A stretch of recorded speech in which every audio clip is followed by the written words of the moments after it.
உதகையில் 128வது மலர் கண்காட்சி துவக்கப்பட்டது. நீலகிரி மாவட்டம் உதகை உலகம் புகழ்பெற்ற சுற்றுலா ஸ்தலங்களின் நீலகிரி மாவட்டம் ஒவ்வொரு வருடமும் ஏப்ரல் மற்றும் மே மாதங்களில் அரசு தோட்டக்கலைத்துறை சார்பில் கேடை விழா நடைபெற்று வருவது வழக்கம். சுற்றுலா பயணிகளை கவரும் வகையில் கோடை விழாவில் கூடலூரில் திராவகம் கண்காட்சி, உதகை ரோஜா பூங்காவில் ரோஜா கண்காட்சி, அரசு தாவரவியல் பூங்காவில் மலர் கண்காட்சி, படகு இல்லத்தில் படகு கண்காட்சி மற்றும் படகு பந்தயம், உதகை அரசு கலை கல்லூரி மைதானத்தில் பல விதமான நாய்களை கொண்டு கண்காட்சி, குன்னூர் அரசு சிம்ஸ் பூங்காவில் பழம் கண்காட்சி, கோத்தகிரி நேரு பூங்காவில் காய்கறி கண்காட்சி போன்ற பல்வேறு நிகழ்ச்சிகளை பொதுமக்கள் மற்றும் சுற்றுலா பயணிகளை கவரும் வகையில் நடத்தப்பட்டு வருகிறது. அரசு தாவரவியல் பூங்காவில் மலர் கண்காட்சியில் 7 லட்சத்திற்கும் மேற்பட்ட மலர்களை கொண்டு 128வது மலர் கண்காட்சியினை தோட்டக்கலைத்துறை சார்பில் பல விதமான மலர்களை கொண்டு நமது தமிழகத்தின் சென்னை சென்ட்ரல் ரயில் நிலையம் 10 அடி கொண்ட அயன் திருவள்ளுவர் திருவுருவம், மலர் கோபுரங்கள் போன்ற பல விதமான வடிவங்களில் அமைக்கப்பட்டது.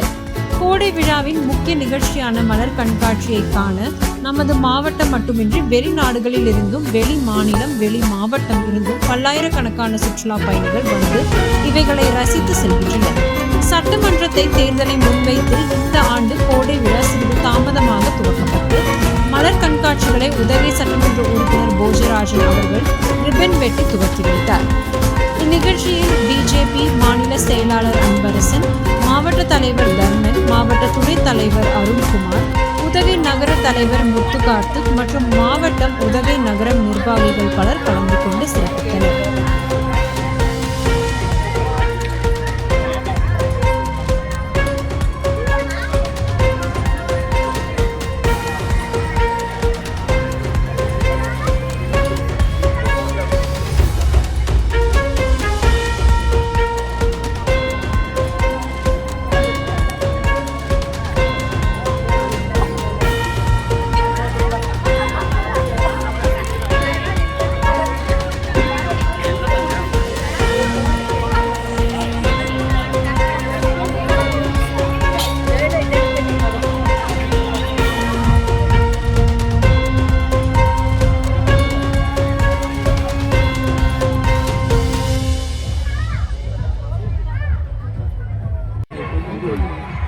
சில அரங்குகளை எல்லாம் பார்த்தேன்.